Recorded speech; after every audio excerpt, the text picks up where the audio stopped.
Throw the notes away. Get them out of here. I want the real Nayan. All right. Welcome, everybody. This is episode 3 of Both Sides Now. I'm your host, Nayan, with the NRIs, and excited to have Our Wild America, or Alec Gross, here with me. I connected with Alex a long time ago in a galaxy far, far away. Yeah, when did we actually meet? When was that? So I was trying to go back in time here and trying to figure out, because during quarantine, I told you I was looking at old records and demos and Yeah. EPs, and I pulled out this Huckster. Is that the right EP? Yeah. An old one. Yeah. And so I had some MP3s, and I loved Just a Boy, that song off there. Oh yes. Okay. So, Yeah. and I think you Don't. played the Yeah. Oh store. man, that's like embarrassing. I remember that. Yeah. Well, there's a Joni Mitchell tune. Well, not a song by her, but a song called Joni Mitchell on there. And Yeah. then another Yeah. one I had found was Win or Lose Yeah. off that. So It was a confusing time for a young man as he was trying to figure out what kind of music he wanted to make. And so right. there was like a lot of that record was a lot of trying to figure out how to blend Americana and roots and some kind of a pop punk aesthetic that I think Wilco, like late Yeah. 90s Wilco, did really well. Yeah. And I did not have mastery of the craft in order to execute it to that degree. You But and it I was I was both. trying. I was trying to figure it out. I mean, that's the long view of this whole thing, that you're trying to figure out how to communicate the ideas and the feelings that you want to get across. And you played my store, right? That's how I think I had a record store, and that's what that am I right? Yes, Yes. that's it. Yeah. Oh, I love that. Those were great. Those were great sessions. That's right. Dude, I Okay, mean, that's where we met then. let me tell you some of the names that came through. You won't even believe. So, and What you was the record store called again? I'm so sorry. okay. I forget. It was Revolution Records, and Yes, you man. won't Oh, I yeah. loved your store. And I loved those sessions. Those nights were fantastic. I must have played 2 or 3 times. Yep. There was a whole bunch of people. I mean, Annie Clark, better known as Saint Vincent, went through Mm-hmm. there with 5 people there. Pedro the Lion came through. Like locally, there was the Brindley Brothers, Justin Jones, Bobby Yeah. Thompson. Even like I got my favorite artists like Juliana Hatfield to come to the store, which was one of the highlights. Oh, So I know her. I know Juliana. Yeah. Yeah, yeah, she's so awesome. And Anna did a shoot with her. And then Luke, I'm still in touch with Luke online, and he's gone down such an awesome path of like amazing fingerstyle guitar work. they were He's just incredible. it's so crazy, the music he's making right now. It's so That's good. awesome. Yeah, so I mean, we had all these amazing people come through, including you, and that's it's awesome, man. It's just um yeah, it was a good time. And like you said, it's funny you said that, because that's what we were all doing. We are trying to like figure out what to do. Like I was still in my post-punk band Gist, but writing all these acoustic songs, which I hadn't released any of these like more folkier tunes until later, like 2010-ish, around there. But I was thinking about it. So it's just interesting. That's a great way to put it. Like we were all like mixing, like, I don't know, Dylan, Wilco. There was a bunch of other bands that were doing similar stuff in the air. I can't remember any of their names anymore, but there were a bunch of other bands, like you said, doing that Americana / punk edge, trying to do something in the 80s. Yeah, totally. I mean, I think that makes sense from a like a time standpoint. Yeah. My printer's going off. Do you hear that? No, You don't hear it? Okay, no, fantastic. that's cool. I didn't say anything.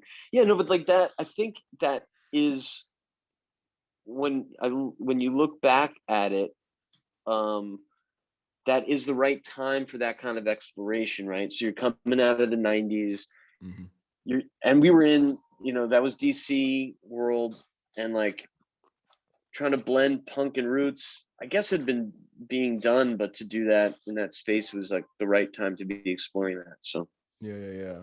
So yeah. so then you like disappeared. So what happened? Like how did we end up where you are now? Tell us like what you're doing now a little bit. Like So yeah, so like I made that record in the early 2000s, and I was playing with a band called The District, right. and Jim Donahue on bass, and he's still in the DC area. I don't know if he's making music Yeah. these days. Mark Levine on drums, um, Jay Harden on keys, and that was great. And we were figuring some stuff out. And then I got a gig doing some commercial jingles stuff. So the first one was a Bojangles Chicken, which is a Southern Yeah, I fast know food Bojangles. chain. Yeah, man. Yeah, So they had a commercial with Jake Delhomme and Steve Smith of the Carolina Panthers. Panthers. And it was a remake of, it was kind of like a Dukes of Hazzard thing. So it was like the General Lee, the car from Dukes of Hazzard, which is very not 2020, No, 2021. No yeah. way. Then that And one guy got in trouble for it already. they put a chicken head on the top of the car. So it was this chicken car, and What? Jake Delhomme and Steve Smith are like jumping across the hood of the Yeah. car, and they're eating Bojangles chicken, like running from the cops. And it was hilarious. So I wrote a jingle. It was like, my chicken eating buddy and me, we was driving along in our chicken machine, got 400 horses neath this chicken hood, looking for a for a biscuit aside and like Bojangles, so I forget, it was, this is like 15 years ago, whatever. So We need to YouTube this action. Is what we need to yeah, do. it's out on YouTube. Oh my It's God. if you look up Dukes of Gizzard or something like that, or Bojangles chicken car commercial, it's on there. Oh my And goodness. All right. so I started working with that, and then I started working with some jingle houses. They were all in New York, and I was like, let me go to New York City. So I moved up to New York City and started making more music and started doing it as a solo artist. Alec Gross got more centered on the voice that we were talking about. So I left some of the pop punk sheen or shine of it, Right. went Right. a little bit more roots with it. And then yeah, it was playing in the New York scene for about 10 years. And then I created this band, Our Wild America, just because I got really sick of being like, oh, what's your band called? It's called Yeah. me, Alec Gross. And it's like, and I always wanted a band, Yeah. I didn't want to be just the solo guy. The reality though, is that it was always me. And then I would find musicians to lend their instruments and voices to the project. Try to have a name like Nayan, and then Nayan's an awesome name. I have Alec Gross. All right, Nayan, come on. Like, I'm not Daniel Darkwood or something like cool, It's so funny So because that's exactly what I was thinking too. So I was like, this band I was going to make, the NRIs, it was just going to be me. So I called it. I was like, well, I can't call it, Nine. It's confusing. It's like, is it nine? Like the number? Like, no, it's not. And then right. I was in India. I was in India, and like everybody refers to you as an American who's Indian as an NRI, a non-resident Indian. I'm like, well, that's what I am. I'll just call myself that. Got it. So I put a bunch of Got it. demos out on this little record, all recorded on an old, and you'll love this, old 4-track Yamaha cassette Yep. thing. Yeah. And put it out, and then a few people were like, this is pretty cool. And then Yeah. I was like, just like you, I was like, I'll just get players to come in and they'll just do what and then I was like, I just want to be in a band again. And I love that aspect of it. And then just added, 1, 2, 3, 4, 5, 6 people. Now we're at 8 people, and it's a mess of all insanity, but a lot That's of fun. too many people. 8 people's too many. How do you manage that?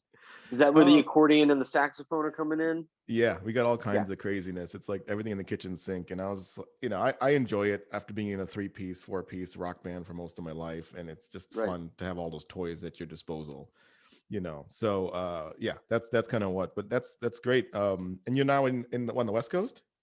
Yes, and moved out to LA for some work stuff 3 years ago. And that's been really good. I mean, the arc of the band in New York was like we were hitting, and then it was like we had a record out and things were good. And then we made a second record once it became Our Wild America. And it was all live to tape stuff. So it was all just very much live in the room. This is a band playing. And that's Our Wild America. And then like something just didn't, it never clicked over into something bigger. And then people started drifting away because like life happens. Right. And so then it just became like that fire, the early band was kind of lost. And so Our Wild America then just kind of became my thing and that's where the song that, that we're going to feature here, it became more of a stripped down thing. So more of a delicate project and working with different instruments, because the soul of that Our Wild America band was like a very heavy Americana rock band. And then, but once that initial crew started to break apart, it just lost. It just wasn't the same band. It wasn't Right. I couldn't get that sound anymore. Like that was very much a time and a place. And then since then, it's it's more of a delicate solo effort. But I'm sticking with the Our Wild America name because I Name, like right. having a project name. So.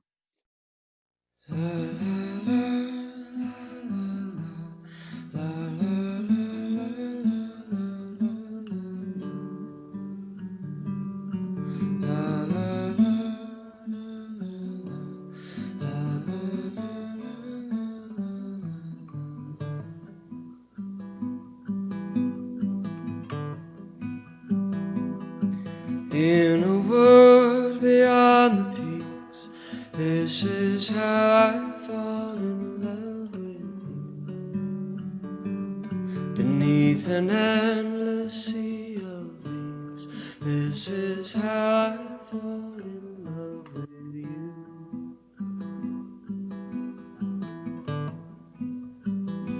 There's something living in this green. This is how I fall in love with you. It whispers, dig, my shovel sings.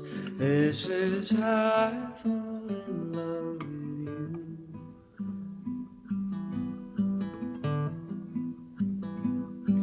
La la la la la la la la la la.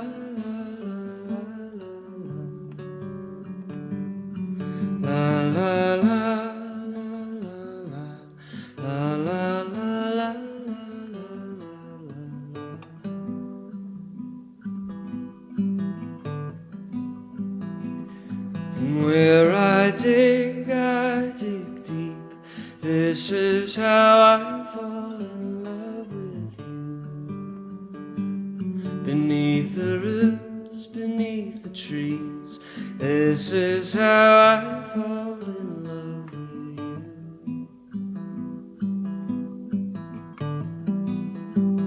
And at last the earth, she finally speaks. This is how I fall in love with you. That's deep enough, my son, she pleads. This is how I fall in love with you.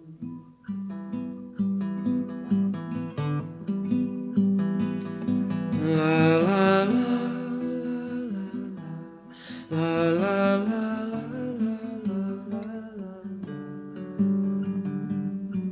la la.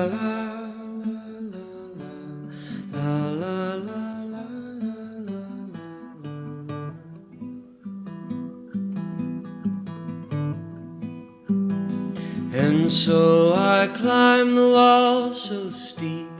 This is how I fall in love with you. I climb for days, I climb for weeks. This is how I fall in love with you. And I drag your simple box of pine. This is how I fall in love with you. I lower you down, down, down, down, down. This is how I fall in love with you.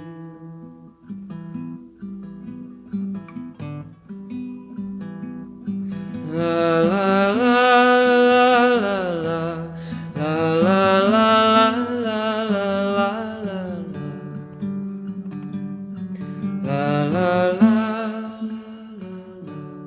la la la la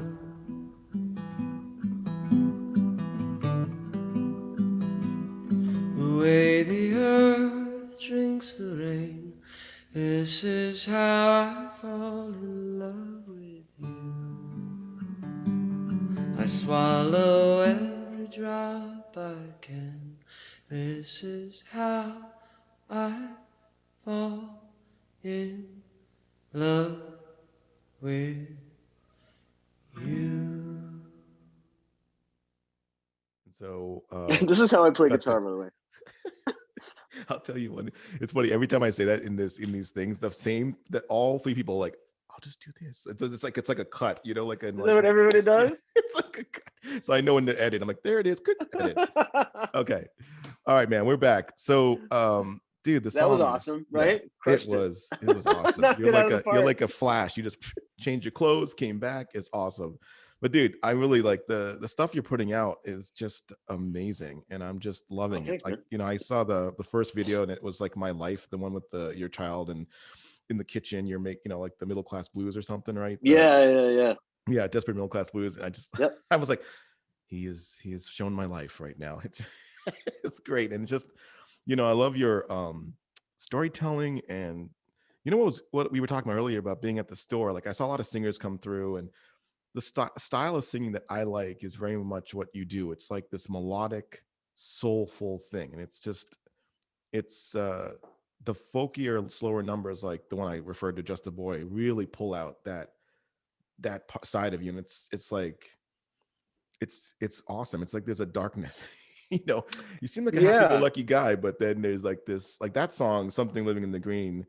Yeah, just dude, it's been on my head since you sent me the link. It's just and I love the instrumentation. Can we talk about that? Like, Yeah, sure. Well, thank you. Thanks yeah. very much. I'm glad it was resonating for you. That's very kind words. Well, that's what you kind of want as a songwriter. Like, it's weird. Like, you know, you've been to all those shows where it's cool to go to and people aren't really listening and they're there. But as a songwriter, the best thing I think anybody can say is that, hey, I woke up with your song in my head. Yeah. And that's kind of like, you know, that's exactly what for this tune for me felt like. I as soon as I heard it, I was like, I saw the guys last night, actually, the whole band, the guys and girls in the band. We were doing a fundraiser. And it's the first time we saw a lot of them since February of last year. So we were filming a live thing. Yeah. And I said, man, I got this thing tomorrow with Alec. And I said, dude, this song, wait till you hear it. It's just gonna blow you away. It's really great. Thanks, man.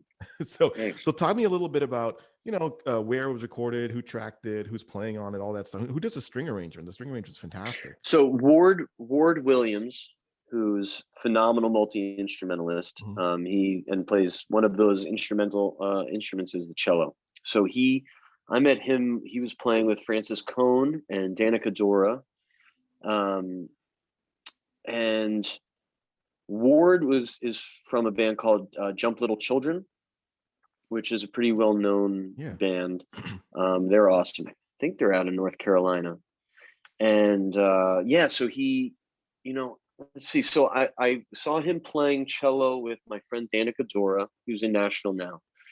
And this was really coming out of the period of like the band that I had that was heavy is kind of over. And I wanted to explore some different textures and more of a gentler sound. Man, well, did you track a lot of his stuff? Or where did you record it? Yeah, so it was tracked at Mason Jar Music in Bushwick, in Brooklyn. Jeremy McDonald did the recording, and then it was mixed by Will Hensley, who's based out of Texas. He's based out of San Antonio right now, but he was up in Brooklyn with us. Are all these songs done, or like are you just kind of all loaded up, ready to release for the whole year? Because that was one of the reasons too. I was like, oh man, Alec's doing this thing like we are. We're like, you know, a song a month, which for us is bananas for other reasons we'll talk about later. But do you have these like ready to go, or what's the deal?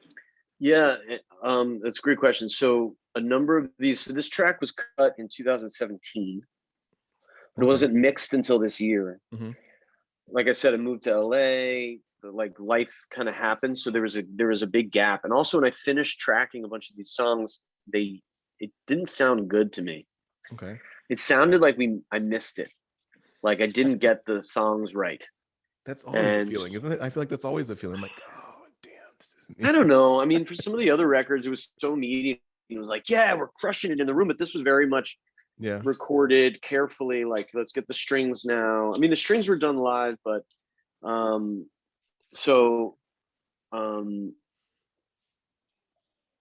know, so I'm sorry, I'm distracted for a moment. So so it took a leap, and then I was trying to figure out, hey, look, I've been enjoying doing some of these live stream shows in quarantine, and I've been enjoying the conversation. that these shows have, because when you're playing in a club like you were talking about, and you're playing music that begs to be listened to, which is the music that we make, people talk in those shows, or if it's a noisy room, it gets you upset because they're not giving the music the credence. It's not background music, bar music. It's not loud, like dance in your face music. It's kind of, you're telling stories and you want to engage because you want the conversation with someone. You want to share the story, and then you want their feedback and have that conversation. With the live stream shows, and I've gotten in fights, like it's like a punk show for folk acoustic music. Like I'm jumping off the stage screaming in people's faces because they're not I'm giving me the respect I feel like I deserve or whatever, right? But in a live stream, when the chat is lit up, it's a delight because, you know, people are engaging, they're talking to each other, they're asking you questions and stuff, even in the midst of the show. So that conversation was really coming through. It was really awesome. And cool, I wanted more of that. So I was like, that's why this show is here. That's why we're doing this. That's why we're doing this. And that's why we're doing it. Yeah. That's why So it was identifying, wanting to have more of a conversation with the music, and then also understanding what the nature of releasing music and trying to build on your audience, or at least give the audience that you have music to listen to and to converse with, to communicate with. And so that led into this releasing a song every month, which I think you and I had the same revelation or the understanding of what the opportunity was. And so then it was like, all right, well, let me revisit these songs I started before I made that decision last year. And I was like, oh, some of these are kind of cool. I'm going to track some vocals now. Okay. I worked with John McGrew, who's a friend out here, who's a great composer, and he was with the band Apollo Run, and he's one of these choir boys. So like he can sing and he knows music theory, and he's got an ear for harmony, like awesome.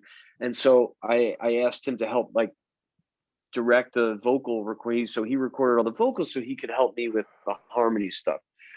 That was one of my questions, and the harmonies are killer on this too. They're like subtle and they're just buttery. Yeah, well, John McGrew helped me out a lot with that. So that's so funny. Yeah, I mean, like that's awesome, and that's what you're saying is exactly why I started doing this. I was like, oh, like, you know, I was like, I'll just talk about the song. Nobody's gonna listen to it. I'll just record it and do like a 15-minute thing, perform it, and then our bass player was like, why don't you have a conversation with somebody and then you can promote their tune, and it'll be more fun that way. And I was like, that's a good idea. Let's do that. Yeah. So that's why conversation, man. Conversation. And I think that's one of those things that's hard, like being in DC in that like post-punk kind of like you're that background that especially I have, just, you know, doing that for so long. You're right. Like it's scary to do those slow songs because you're like, all right, we got to get back to the rock, you know, like to get the people's attention. So we have been, it's funny, our kind of sound was more folkier and Americana. It's slowly kind of gone more, it's just wild. It goes from like slow tunes, like the one that we're featuring on this thing called Moving On, to like the one before this was like a song that starts in 5/4, more of a rock tune with like synths and stuff like that. So I like all these 70s records that have like, you know, there's like Stone Cold Crazy by Queen, and then there's like a You've Got a Friend Next, or, you know, like there's these like crazy playlists. Like yeah. Listen to, if you made a record like that now, they'd be like, dude, are you a rock band, a punk band, or like a, you know, AM listening chill band, you know? And so I like those records a lot, and that's how I was like, you know what, we're gonna write these songs. Some will be rock, some will have 4-minute outros, and some will just be chill and acousticy. So that's kind of where it went, you know. So the song a month thing, I mean, that was we just had a Zoom call, and I was like, let's just do this. And unlike you, we have so many people, and it was a pain in the ass to get done. We did like one session because it was COVID. We only had like the drummer, bass player, and me in the studio. Basic tracks we did at Vodka here in DC with Ben Green, and then everything else has been at a studio run by our bass player. It's a big school / studio. We bring in everybody piece by piece by piece, and it's just like a lot of work, you know. And we're every month we're like down to the wire, like, you know. Moving On, we released on March 31st, the last day of the month. Well, wait, how do you track it with drums though? Are you guys playing along with the? We've got the drums and already recorded. So drums, bass, and guitar, and then like we've got a click track. Well, so is your drummer recording to a scratch that you've already laid down?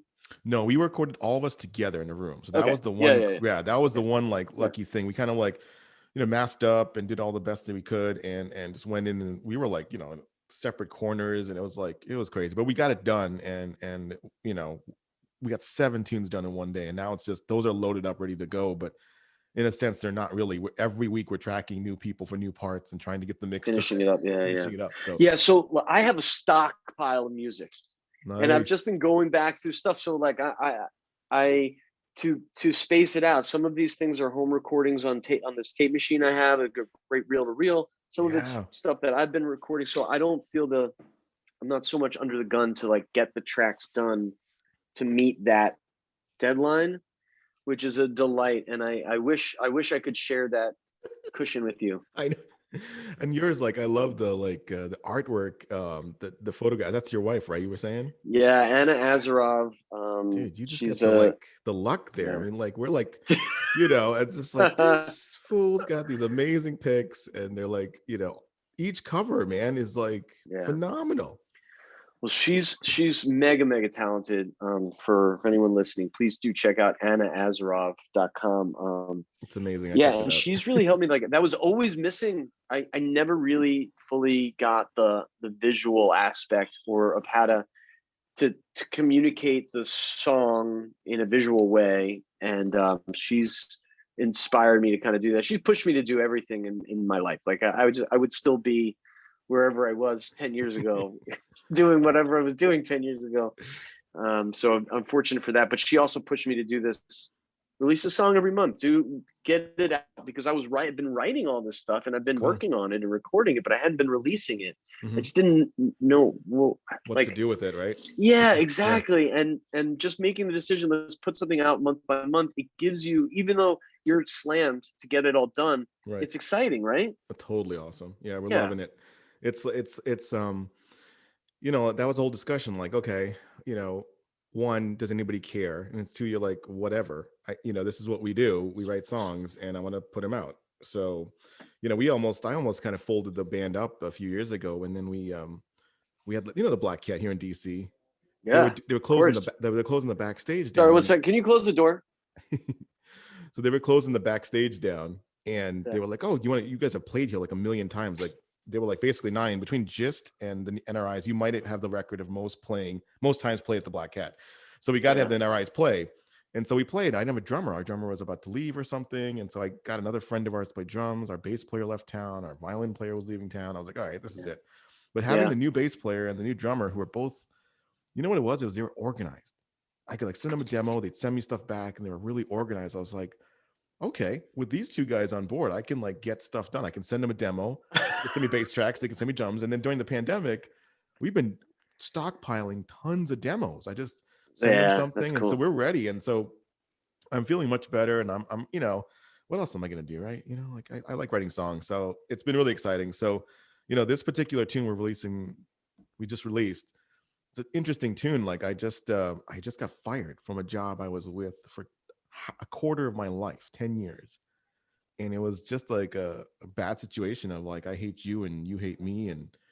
But taking this business from like here to here, and then to them just being like, we don't need Nayan anymore. We're going to dump them. It was really tough. It was a tough kind of thing. And I was like, man, I can't get hired. And I'm thinking, why is that? And I was like, oh, I'm over 40 years old.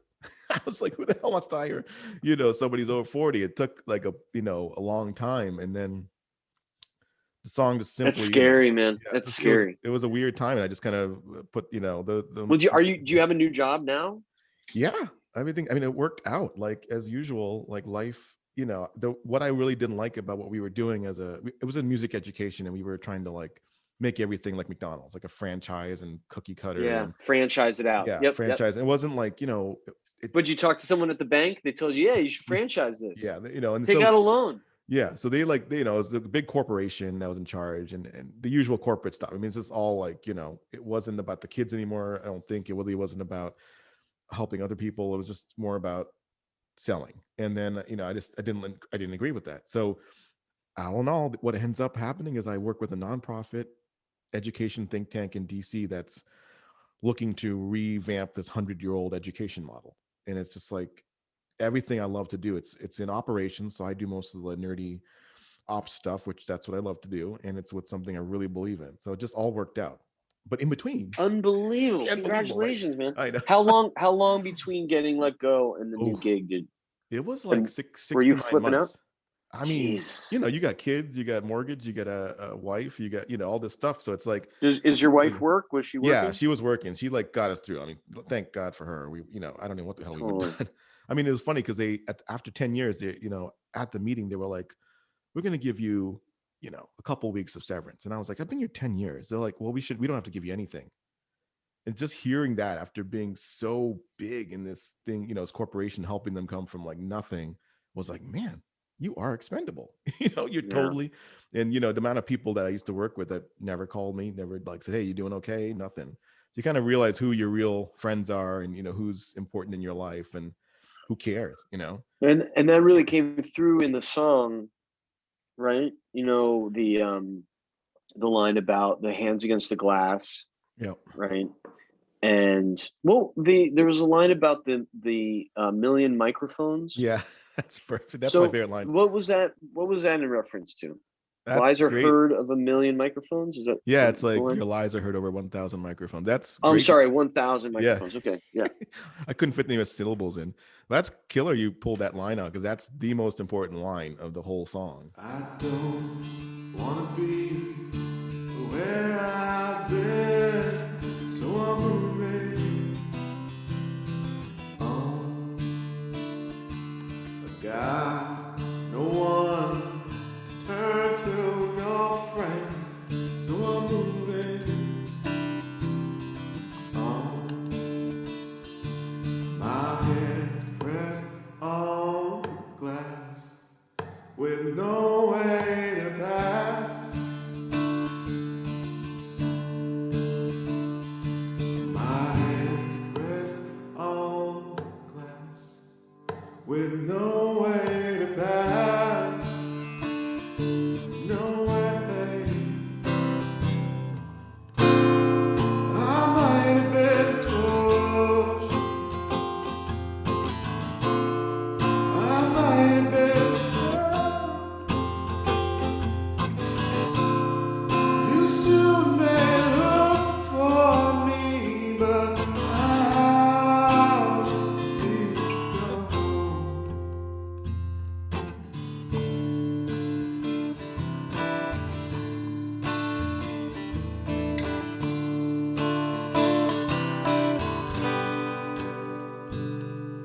Sticks and stones won't break my bones, so I'm moving on. Your lies are heard over 1,000 microphones, so I'm moving on. My hands pressed on the glass with no way to pass. My hands pressed on the glass with no way to pass. No way. I might have been close. I might have been tough. You soon may look for me, but I'll be gone.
Dude, with the I gotta ask you about your lyrics. Okay, my favorite line in yours is I drag a simple box of pine. This is how I fell in love with you. I Right. lower you down, down, down, down. This is how I fall in love with you. I felt that was like where the story took its turn in your tune. Yeah. I have a lot of thoughts on this song. So No, right on. No. It's cool. Did you think something else was what did you think was happening before that? it was interesting. I thought at first you always put it in a human emotion. So I thought maybe this is how I fell in love with you, a person. Mhm. As the song keeps going, you're like, is he talking about falling in love with the earth? You know, and then I'm like, okay, maybe. But then you have back to this, I dragged, the simple box of pints with somebody dying. And then like my final view, and it could be wrong, is I thought it's in death, do we finally become one with the earth? That's what I wrote down after listening to the Yeah. song. That's kind of what I was thinking was the crest. I mean, I could be wrong. No, man. So this is why we're going back to music as conversation, right? Art Yeah. as conversation. Like that's the whole point. So thank you for asking it for what you're thinking about it. I love. Just let me take a step back, and I think that I'll be able to explain where that was coming from. So my wife Anna, who is Russian, we went to visit her family's country home, and she called it dacha, Mm-hmm. and it's like it was about 2 hours outside of Moscow in a town called Sergei Posad. Sergei Posad is a saint in the Russian Orthodox Church, Saint Sergei, and so there's a monastery there, and it's this walled big monastery. It's the whole city, and you go in, and it's like you're entering another time. There's people selling honey cakes, and there's Russian Orthodox priests walking around in their dark robes with their long beards, and nuns and stuff, and all these different churches, Mm-hmm. the onion domes. And I walked into one of the churches there, and it's super dark. And in the Russian Orthodox churches, the walls and the columns Mm-hmm. are all painted with like it's like a mosaic, no? Well, no, they were painted with vines and flowers. It's all vegetative, right? All the flora of the forest. So it's almost like they're recreating the forest inside this cathedral or in these churches. And then those onion domes, the inside of them, they have the faces of the saints or Mary or Jesus painted up on the inside. And it's very dark, candlelit, vegetative. And then I'm hearing this sound, and I'm hearing I go by the altar. There's these old women in black garbs, and they had their little prayer books, and they're singing a hymn, and it's like la la la la la la la la la la la la la la. It's the melody of the song, and I'm like, holy fuck! And it was like it just, and you have these old women, these voices singing this, and they're singing in Russian. I don't know what they're singing about, but I'm hearing this melody, and it's like the oldest melody I've ever heard. It's like in your blood. It is this human. It's beyond human. It's the melody of the earth. It's the melody of the water running over the smooth pebbles in the creek, the roots that makes sense, grow man. into the earth. That's the sound. And so I ran out of the church, and I had my phone, and I sang the melody in here. I mean, I stole the song. If the song is catchy and you're waking up with it, it's because I stole it from this ancient thing. People have been singing this song for crazy 50,000 years or whatever. And I sang. So I didn't know what they were saying. So the final lyric came out: the way the earth drinks the rain, this is how I fall in love with you. I swallow every drop I can. This is how I fall in love with you. So it was always this naturalistic thing. Right. The vegetation in the church, this ancient melody of like the earth, it just felt primordial. And so then it was like, the spirit, the natural spirit of something in the green. I was overlooking this forest where you could just, as far as the eye could see, you just see green treetops, and you wonder like, what's living in there? And what mysteries are out there, and what did 1,000 years ago, if you were looking at that, there could be any fantastical creature could be living in that green. And so then it was about entering the green, being the spirit in the forest kind of telling you what to do, digging into the ground, and then he's basically burying his love, and the earth is having a conversation with him. The way the earth drinks the rain, that just like that that thirst. I guess that's what it's from. So so he's lowering the coffin into the grave. And I like your comment about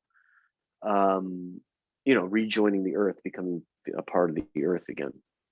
Awesome, man. That is awesome. Keep it going. But for folks, definitely check out episode 1. We had Janelle Dalia. She was fantastic, a local artist. We had another guy named Finley Martin, who used to be in a band with me, called Gist, who also goes by one of our things. He goes by Pluto's Not a Planet. And episode 4 will be coming up soon. But the one thing we've been asking each person and is, what songs, not albums or artists, but is there any songs that, the tracking, or how you just thought about the string arrangements, the lyrics, or anything like that you could kind of touch upon that were touchstones when you were thinking about writing the song? For this song? Yeah, for this particular. You said already one, like being, in that Russian church, which just sounds like. Yeah, I mean, that's the genesis of the whole thing. It was an amazing experience. Yeah. So I was thinking about this, that from a lyrical standpoint, I think one, and I Dylan changed my brain. When I was 13, I plugged in to Times They Are Changing. Yeah. And my brain, I was still 13, but like I became mature. My brain got to the next level. Right. And nothing had ever hit me like that before. And so, lots of people are huge Dylan fans, and it's a little bit of a cliche for a songwriter to love Dylan, but he turned me on for sure. And he has an unreleased track that's off one of the bootlegs you can find, called Percy's Song. And there's actually a scene in Don't Look Back, the documentary, where Joan Baez is singing it, and it's like a 9-minute dirge. Wow. And which I love because it gets hypnotic, and so he has this refrain that repeats. So there's a line, and it goes, here's a recurring phrase. It's turn. So like the song starts with, bad news came to me where I sleep. Turn again. Saying one of your friends is in trouble deep. Turn to the rain and the wind. Now the turn again and turn to the rain and the wind, those are the B and D lines of every stanza. Wow. So it's always A, and then turn again, and then C. Lyric. He does a lot of that refrain, like a lot of that refrain stuff. It's funny, yeah. But it's the same thing with "This is how I fall in love with you." So you have a line, "This is how I fall in love with you." Another line, "This is how I fall in love with you." As like it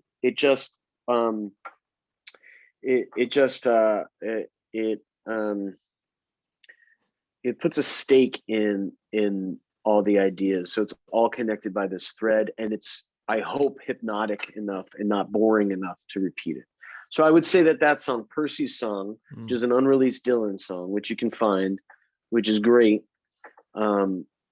is that gave me an idea of how to use that. This is how I fall in love with you, or that it was okay to repeat that line so many times. And so there's not really a chorus in this song, right? Right. Yeah, you're right. It's not it's a folk ballad, which is just verse after verse after verse after verse. But that refrain, or that repeated line, I think grounds it or roots it, if I was going to stay in the metaphor of the song. Yeah, totally, man. I mean, if you listen to Moving On, it's the same thing. It's the same thing. Like I say a line, I say moving on, I say a line, moving on. Then I do.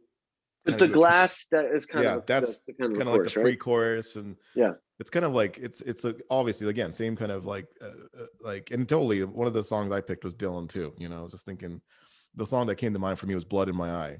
And I was, just that kind of thing. But yeah, Dylan, it is cliche, but man, I didn't get turned on until much later. I always think I was in like after college. I was at my first job. Wow. And somebody was like, "Hey, you need to listen to Dylan." I'm like, "Yeah, whatever, dude." Then I got hooked. Now I'm like, obsessed. I torture my wife and children by listening to Dylan, like long road trips. They're like, "Please." Enough, right? Dad goes, let me do the Spotify. All right, brother. We're gonna wrap this up. It's too much fun. We'll definitely check out Alec Gross, Our Wild America, his new track, Something Living in the Green. It's phenomenal. You're gonna love it. The NRIs have a new track out called Moving On, and we're gonna continue this thing once a month. We're gonna keep trying to do it for all of 2021, if it doesn't drive us crazy on my side. But links are below. Always try to listen to folks, but I always say try to donate, because even a dollar, even a dollar for this amazing song is like, what is it, like 250, 300 plays on Spotify or something to get $1? Something absurd. Man. So please support this man. He's fantastic. He's doing some great work. Buy me a beer or a cup of coffee, folks. Yeah. All right, man. Cheers. Yo, Nayan, thanks so much, man. Best of luck to you, and thanks for putting this all together. Man. I'll edit it. It's pretty long, but there's so much good stuff there. I couldn't stop it. We'll figure it out. I'll get it done in a few days. Just cut me out of it. Keep yourself in. No, it's fantastic, man. And good luck with everything. And I'll start sending you stuff for the next week or so. Thank you, friend. Take care. Peace.